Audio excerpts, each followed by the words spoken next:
All right. Hello, everyone. Oh, are we in? Okay, now it's going. Okay. Hello, everyone. Welcome to Finds, episode 2. Woo. This is Amira. How are you doing, Amira? Doing well. Great. I'm Connor. I had a all right Monday. It was very slow at my day job. Snowy, yeah. Snowy.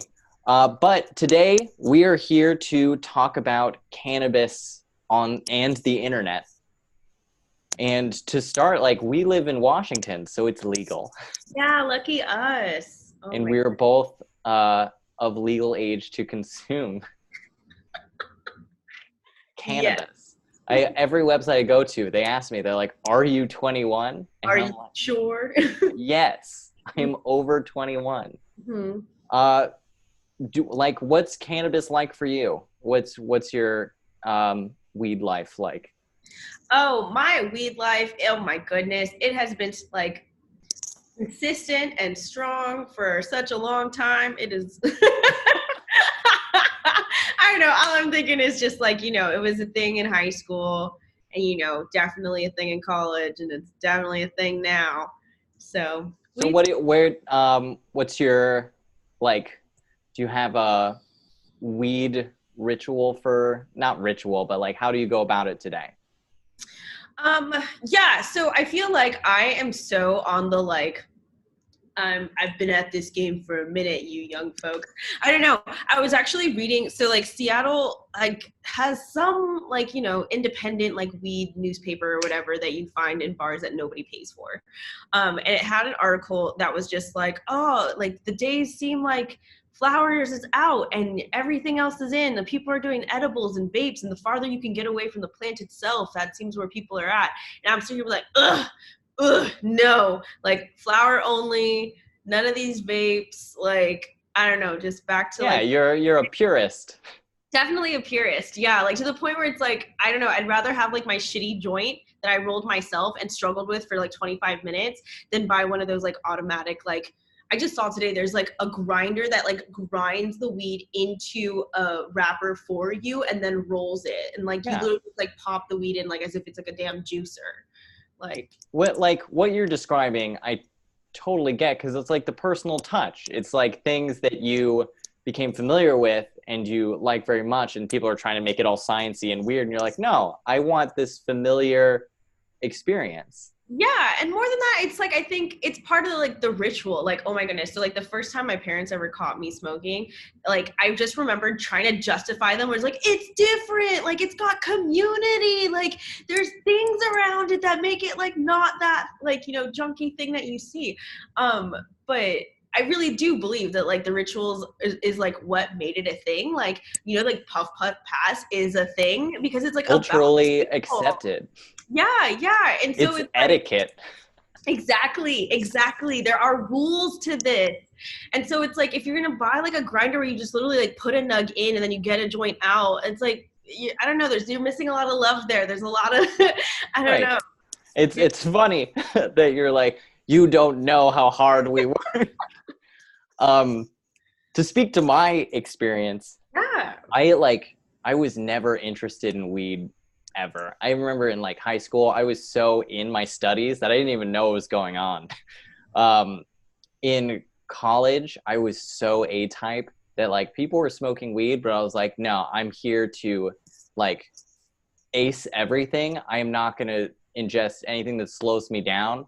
Uh, Instead, drank a lot of booze. Because that's what's culturally acceptable, right? Right. And Like, so eventually, I think I didn't start smoking weed until in the past 5 years once I moved to Portland, yep. Pacific Northwest. So Portland, I started smoking weed like every so often, a couple times a week. And I think that's what it's like now in Seattle as well. I have one joint that I stretch throughout the week. Oh my goodness, yes, make it work. Yeah. So that's where we at. That's kind of the frame of reference that we're operating from. Yeah. And do you want to start off by talking about what you found in preparation of the best weed stuff on the internet? Yeah. So I am definitely all about Instagram and YouTube for sure. I love watching, I don't know, it's like weird how you get to be like intimate with other people. And so I, you know, have the weed influencers as well. Um, and so I'm not gonna lie, I also credit some to my sister, this young 20 something that's like super hip and whatnot. But also it's just like such a difference in like how we consume even like weed influencers. Like I feel mine are more about personality and like I know them as people, whereas hers are just kind of like, it's almost like storefronts. Yeah, they're magazines. Yeah, it's like an online magazine kind of thing.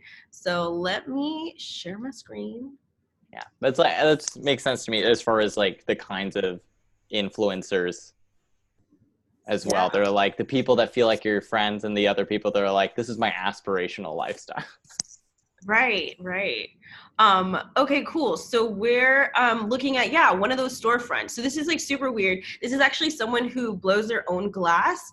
But he does like a ton of like giveaways and like auctions. So like it's one of those like subscribe and like get the notification type deal. And like he'll just put these up for bids and things. So it's just like pretty cool. And that's like another thing that I, part of the like, oh, we just different is that like there's an art form in like the glass that you buy to smoke out of, right? Like glass blowing is an incredibly skilled task, like activity. And it's just like people really try to do like awesome mesmerizing things, like a sea turtle, like this woman's body, Yeah. and you like smoke out of this stuff. Like I had a roommate in college who had a little elephant and you smoked out of its tail. It was like adorable. Well, actually, no, it was its trunk that you smoked out of. It was So super have you interacted with this? Have you purchased anything or? I have not. I don't I don't like to buy glass like this. Uh-huh. I usually like to go in the store and like look it out for myself, and also just like buy local glass too.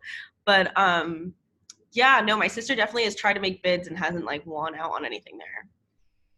Nice. But yeah, Cool. and then we have Johnny Green Thumb, right? So this is actually something similar to what my best friend in college used to do, which you wouldn't think that there'd be any kind of like audience for this, but she had this blog where literally all she did was take a bong rip and just try to see how long she could make it go. And like people would like contribute their own post to her Tumblr, and so this is like the modern version of it. Well, when you say how long she could make it go, like how long she could bong rip? Yeah, so right when you'll notice that this is like an empty bong, right? And this is a full one, and the full one's like super clouded, right? And so you're just trying to make it super milky. And so it's like the more you can pull, the smoke gets thicker and thicker and the bong looks milkier. And so like that's like a testament to like how much you can actually inhale, right? And so people are trying to get the like milkiest bong rips. And it's like, watch me take this like 1 minute clip of myself pulling this. And I don't know, people like to share it. I mean, it's like, it's the same thing that we like watching people doing interesting and novel things on YouTube, Yeah. But like this is intense. Like I feel like if I did a bong rip like this, I would not, I would be blasted off this earth. Yeah, well, I mean that, it's tolerance building. Fair. But yeah. And so just more to the glass art area of it. This is more, instead of like trying to auction off stuff, this is just someone showing off their skills and like the things that they've made. But also like demonstrating like when it's used, like you can, get a better feel for it, especially if you're just gonna like buy online. But definitely. Do you follow these folks? These are like my sisters who follow because like I said, I don't like to buy online, and especially like shipping and stuff with glass. But yeah, it's definitely pretty to look at, pretty to get ideas for things because there's always different gadgets coming out that you don't think you need. But that's just regular shopping. Because like I'm in the market for glass, but I don't need like a super tall bong. Right, or like I would just want something discreet, classy that I feel good about. Right, exactly. Which is why we just like go to your local weed shop and then like see what's around. Because I feel like those like little tiny discreet things are definitely more in a like you're when you're gonna buy something like this you're gonna like ship it in. Like someone's worked a lot on it. involved. It's like I want to put it in a glass case. Yeah, exactly. And like whip it out for a special occasion. See, and that's the thing. In college, we used to always say that, where it's like, what's the point on spending so much glass when like it is going to break? Like there is no glass that lasts forever. So just you have to make peace that the minute you buy it, you've burned that money and it's gone, because there's no way. But onto the like personalities. Let's keep going. Yeah, that I like to follow. So this is Dabbing Granny. Actually, she has a story. Let's see. Oh my gosh. Okay, so she's just like showing off a piece that she's probably just bought. Dabbing Granny. 1.2 million followers. Yeah. So literally, she is basically like that previous guy, Johnny Greenthumb, except she's like a granny, and she's like super cool because she's just chill as fuck. Look at her nails. Her nails match her bong. Like, that's amazing. This is intense. So, like, I just want to throw out there, there's like stoner culture, right? Yeah, absolutely. And like, looking at this, I'm like, yeah, she smokes a lot of weed.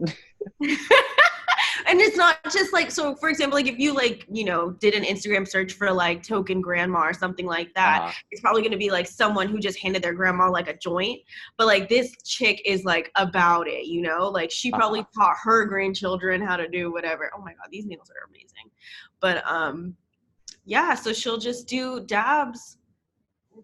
I am almost packed and ready to go. Oh, got a nice dab of mambo batter.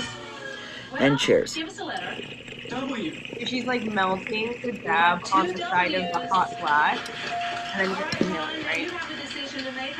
And then that keeps the smoke in so it doesn't start to like go up into the air. But like, grandma knows what she's doing. Oh my God. Okay, can we stop this? That's super intense. Yeah. No, dabs are definitely on like the ranks of like, you know, things to use to smoke weed. Dab is definitely up there. So like from my perspective, like I am not the target audience of this. I mean, you know, if you enjoy seeing a grandma get high, definitely the target audience. I mean, but you know, taking tips, that's different. Right. I look forward to showing you some of the stuff that I'm into, because it's like less, you know how like when we think of weed, we think about like, you know, that like beanies, tie-dye. Yeah. And I think there's some rebranding going on, because they're definitely trying to bring in new clientele. Yeah, actually, okay, so then that is a great segue into, I don't know how to pronounce her name, I think it's Zena. Okay. But so Cannabis brand ambassador, this is like a thing now. I've seen this. Even entirely sure what they're like do, you know? Like people already smoke weed. Right, but like, let's take a look at her stuff and see what like, is she trying to bring in more people to the weed community? Honestly, all she does is look thick as hell and look amazing, and occasionally smoke some weed. But she's like, it's not like this is a lot. Yeah. So it's kind of great because she's kind of doing an intersection of things here, right? Like, this is like a general interest magazine, right? Right, exactly. And so she like does the influencer thing of like promoting other stuff, but like weed is definitely like a part of her lifestyle. And it's just kind of awesome though, because I feel like she's doing all of her things all at the same time. It's not very one-sided. See, this is the one I kind of like the most, because it's like I get a full picture here. Yeah. And also, this is less aggressive than Dabbing Granny.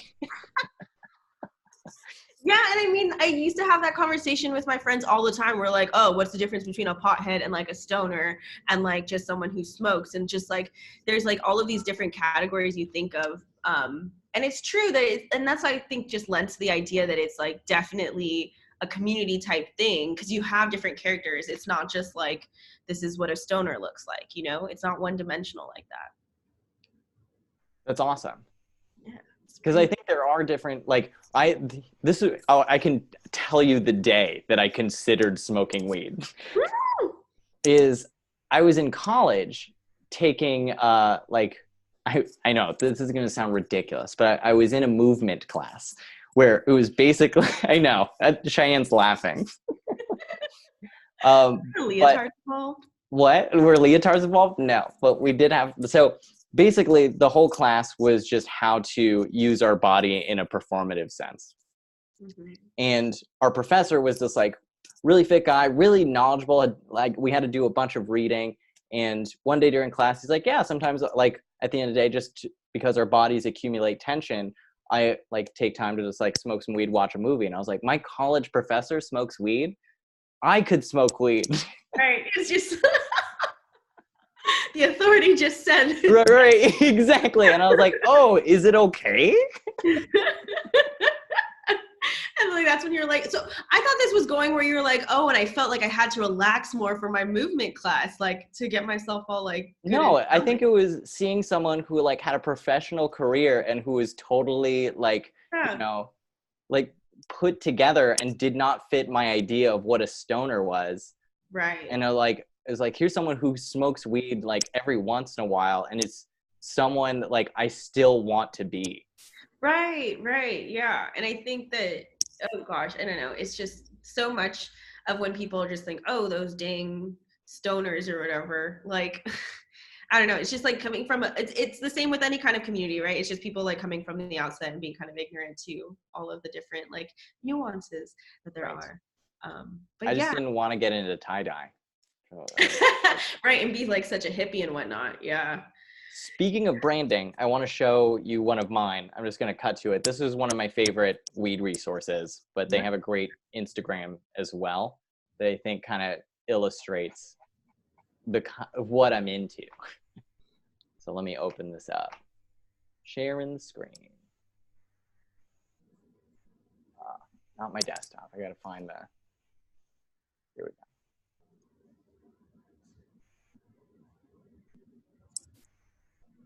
Oh my gosh, I have to put in pat. Can you see me? Yeah, I can see the screen. Great. So, I showed you this before. Did you? Because it's gorgeous. It is gorgeous. So this is Gold Leaf, and this person, they're out of Ohio somewhere, and they make cannabis products. And it's really pretty to look at. It is so gorgeous. So like, I think this is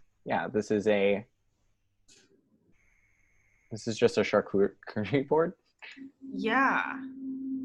But what I like about this, you can see how it's kind of a different vibe from dabbing Granny. Yeah, like entirely. Like it is just like Plant Mom, but yes, it's like kinfolk, but with weed. Yeah. And so what I really like about this is that this is the product that I'm interested in, are these little weed tasting journals. Yeah. And Gold Leaf, they sell posters and also these really well put together journals. And also just look at this. CBD vinaigrette salad. Like, this is an audience. God. Oh my goodness. Yeah, the audience for this. Okay, wait. I just have to like disclaim my bias. Uh-huh. Is that like this is like peak like gentrification of weed. 100%. Like 100%. Yeah. Like, and it's like beautiful that we're at this place. Like I remember saying this shit to like my boyfriend in high school, being like, one day weed is gonna be just like cigarettes but better because no one's gonna hate it. Like you know. But it's true. Like we wouldn't be at this level if it wasn't for like all of the like societal change that has been happening around it. But I'm like, I don't know, I'm so thrilled because I feel like we need to be returned back to like it's like medicinal place in life, you know, like it feels like in a very like spiritual healing category of things.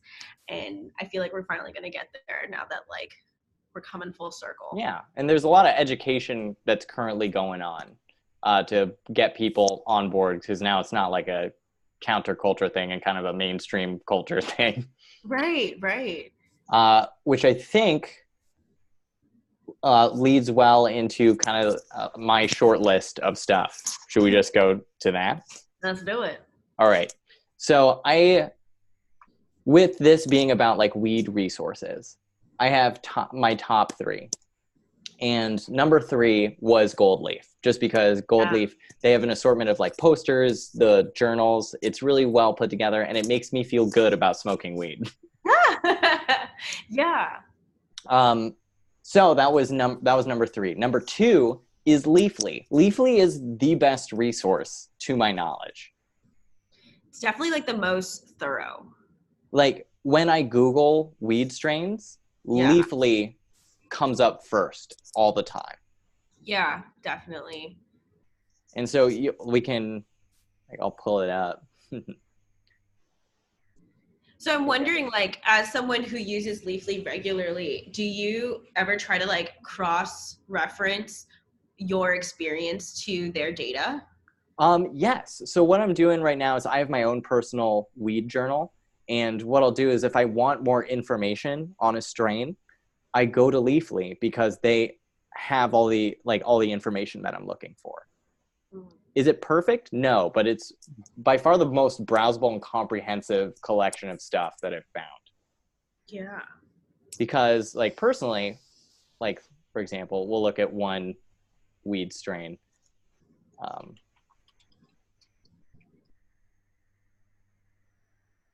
And they have these graphics, which they're trying to do, like, they're trying to visualize what it does. But you can see the tasting notes, the effects that it's supposed to have, and then all of this information down here. It's really expansive, and then people come in and review it too, which I also think is really helpful. And so it's a centralized source for all of this information. Yeah. It's like, and it's so well organized and so beautiful too. I really appreciate the amount of work they've put into this. And there are other websites that have tried to do this, and I've looked a lot. There's like WikiLeaf. And at the end of the day, like there were a bunch of people trying to do this, and Leafly, in my opinion, seems to be leading the race. Oh yeah, definitely. They've been around for a really long time. They have an office in Seattle, and it's in Lower Queen Anne. Yeah. Definitely. I'm always so interested with those like these kinds of sites though, because I feel like it's like such a, like, your mileage may vary, right? Like it's a great place to get information, but like weed will affect everyone like differently, right? Like, yeah, that's why the reviews are interesting. Yeah. And I wonder like I wonder how they get their data, you know? Like, is it crowdsourced? Is it science results or something scientific? Like, I'd be really curious to know like how they get all their data. I'm sure these are the conversations that they're having, and they're like, what do we want to be? Because, like, for example, on the site, I'm looking at it right now, they have a categorization whether or not it's sativa or indica. Yeah. And I was just like, I did a crash course on weed today. I just watched the Vox Explained episode on weed. I love that series. Yeah, and the whole like indica sativa thing is just a sales thing. Yeah, it totally is. There is science behind it, but it's misconstrued to the point where the indica and sativa selling points that you and I use have very little to do with the genetic lineage of the weed. So like it's going to change, it's going to evolve. Leafly like is trying to be that accessible middle ground. So they label things indica and sativa not to be like scientifically accurate, but to try to communicate to the best of their ability to us. Right. Because they have to talk the consumer talk. Yeah.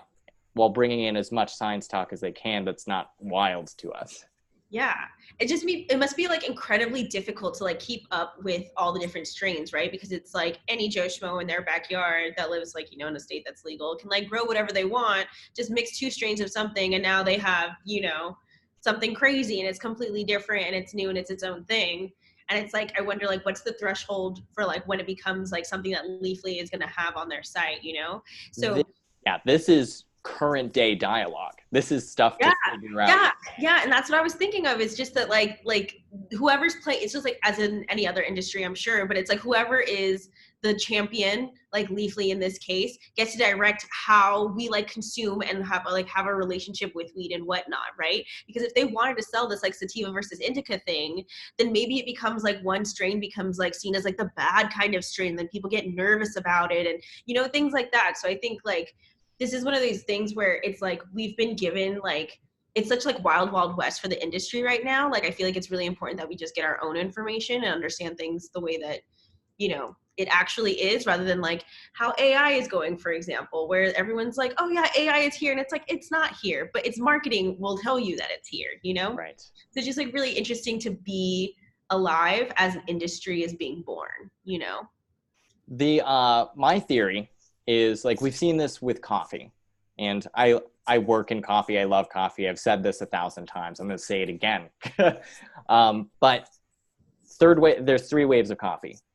First wave, Folgers, Maxwell House. Got foot in the door, coffee into household. People are like, great, this is great. I'm fine with this. Then Starbucks, second wave, did the whole massive coffee education thing, was like, hey, we can make it to an art form. Granted, like they also had to do the selling things to Americans. So a lot of it's sweet. A lot of it is just sales talk and doesn't really lean into like the actual realities of coffee, because they're dealing with a mass American consumer audience.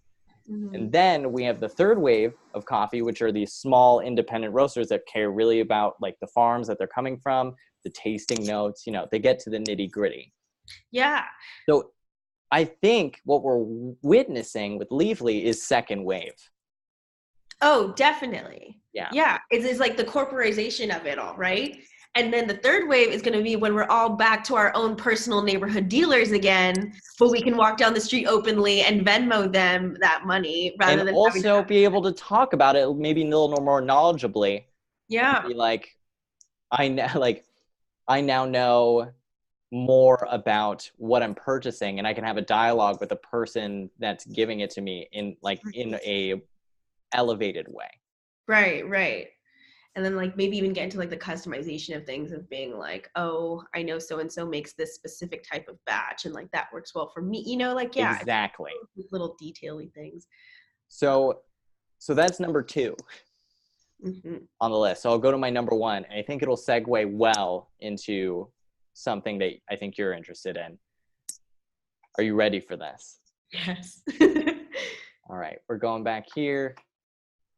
So my number 1 weed resource is our WhoaDude. Okay, yeah. So I am so like naive to the world of Reddit. All I know that this is a subreddit. Yes. So Reddit, they call themselves the front page of the internet. They have a bunch of different subsections. Just imagine a general interest magazine where you can find very niche subjects. And WhoaDude is a feed of content that is specifically to consume when you're stoned. Perfect. So it's like optical illusions, things that are kind of blowing your mind. Here's an ocean world map. And it's just, let me see what else I can find. There's a lot of waves about to crest. Ah, so good. I go here even when I'm not stoned because it's just very fun stuff to look at generally. Let's see. Yeah. Just psychedelic stuff. Yeah. Things. Yeah. I was going to say, this is the kind of image that you would feel. Right. And that's why it's really, like this thing, it's a little too much. Oh no. Yeah. But I go here very often because it delivers. When I'm looking for exactly this kind of content, I always get it. Yeah, that moon one is perfect. So they have subcategories like just like you can go to WhoaTube, which is all just videos, and then music and playlists that are good to consume while stoned. But that is my number 1 because it always delivers. Oh yeah, that's good content. So for you, you brought up that what's good YouTube or your go-tos for when you are stoned. What do you like consuming? And I'm like, what's your process? Yeah, so actually you had mentioned one that is super fun is like the Explained series that Vox has streaming on Netflix. You just go, so you're stoned and you just watch that? Because it's like, I feel like when you're stoned is when you want to have like higher level conversation, but it's like you don't have the attention span for a full documentary, right? But if it's a 20-minute clip, like a 20-minute thing, like I can sit down and enjoy that and like totally feel like I'm like having my mind blown over and over, but you know, still be awake at the end of the video. Yeah. Yeah, So, I was thinking that when I was watching the Vox Weed episode, I was like, this would be good to watch stoned. yeah, and it's just like great. It's like, I don't know, it's great, interesting information. Good fodder for a conversation if you're visually pleasant. Yeah. I think is important. Visually pleasant. You could literally just type in satisfying videos on Instagram or YouTube.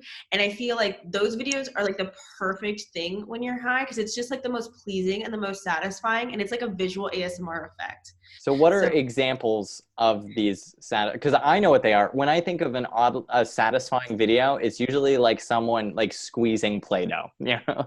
Yeah, see, okay, for me, it's even like a little bit further than that in that like, so it'll be like a Swiffer that like perfectly fits into this like square corner of a room that just doesn't make sense otherwise. That thrills me now.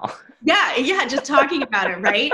Where I find like I've always loved like how it's made, like that TV show, like it's on HBO. Yes. Like that. And so there's always clips of like maybe wax being poured into crayon molds at a factory or like someone's like making a tennis ball, or it could be stuff like someone is like shooting a watermelon in slow-mo and then you see it all just like blow apart.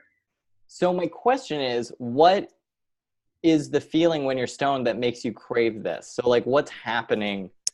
Do you just want to see stuff that is like, I'm trying to figure out what the feeling is. So I would say like the feeling is like mild euphoria, I guess. It's like the result of having a ton of awe and really low expectations. Yeah. So it's like it's the satisfaction of like shooting a 3-pointer. You're like, yes, it's not going to change your world, but you're like, that was awesome. Right, exactly. And you can just like I feel like it just, you know, like weed, it like takes the little gremlin off your shoulder that's just like, that happens every day, anybody could do that, or like that's just totally makes sense or whatever. Of course it would do that, you know. And you just kind of get to appreciate things for the wonder that they are. That's what Geneva told me. She was like, weed helps you appreciate the little things. Yeah. And so when you see a video of like, I don't know, something perfectly fitting into something else, you're just like, wow, in all of the atoms in all of the world, like those went together. And you're just, you know, I don't know. So it's just a nice way of like bringing you back down to earth, centering yourself a little bit. That's why How It's Made is really good. Yeah. There's another series on Netflix. I don't know if you've seen. Have you seen Moving Art? No, I haven't. It's almost too much because it's like really like cathartic classical music with time-lapse footage of like rainforests. Wow. Okay. So yeah, Planet Earth is like an obvious choice, and I feel like that. Planet Earth is better because they punctuate it with like facts. This is just like a sensory overload, and I feel like it's too much. Oh, see, I would want to be like in a planetarium watching something like that, like fully immersed. Mm-hmm. And yeah, I think that's just like, you know, what weed is about like senses and things like that. And I feel like, you know, you have like the most access to like visually exciting things. You can't really like affect your smell and, you know, sound around you too much. I guess you could do like a music room kind of a thing, but yeah. I mean, there's all like psychedelic music is psychedelic music for a reason. This is true. I like recently got into this. Khruangbin is categorized as psychedelic music. Yes, and so is Kikagaku Moyo, and those two have been like, that was like my 2019 like favorite bands of 2019. When I listen to them, well, like when I think psychedelic, I think like it's crazy, but the music is so mellow and nice. Oh, see, I just think like a very steady like bass that kind of has like the sound effect of what a drop looks like, where it like waves out, you know, until it like goes into the next beat. And so it's like a seamless movement of that. I don't know. I feel like psychedelic music has a really good way of making you feel music in your body, you know? Nice. That's a good way to put it. I like for me, I recently got into Glass Animals. Oh yeah, okay, wait, I was like Yeah, it was like the band. yes, the band Glass Animals. Gotcha. Because they're psychedelic. They're very tactile in what they do. They're like pop psychedelic. Okay, yeah, see, okay, that's interesting because I wouldn't have thought them in the category either. But okay. Yeah, like the one song like that everyone knows is probably Gooey, right? Okay. See, now I wish we had like a soundbite happening right now. I mean, we can. I don't. I'm gonna try. Are we ready for this? Experiment. Oh my goodness. I don't know if we're gonna get. We might get dinged on YouTube for this. Well, if it's less than like 10 seconds. I absolutely will. So I'm gonna stop it. We got a YouTube expert in the back. Oh, we gotta know. Out, like, shut it down. All right, dope. Look it up. You probably know. I could sing it to you, but you won't like that. Yeah, don't turn them off, man. So we're near the end. In conclusion, what are our thoughts and feelings about like weed and the internet and their overlap? Gosh, I feel like the internet is in such a really, I mean, I feel like, you know, everyone's always going to say this because it's like going to be the future and every time you say it, of like the internet isn't in a cool space right now, right? Like we're in that wave of like creating new like industries and new jobs and things, and then adding that to like all the newness that's happening with the weed industry, and it just becoming so normalized, and that like freeing it to be like what it truly is, but like in a mainstream fashion, is really exciting. And I'm just like, I don't know. I'm like really looking forward to like the shared experience, because I feel like the same thing how alcohol can be like a social lubricant, I think weed can too, and for different things. So it's gonna be interesting to see how like that spreads out into. Yeah, I think you were told like it's kind of strange to tell people the truth that we're living in a very interesting time and the internet's like changing things. Yeah, right. Because it's like it seems that sounds like a stoned thing to say.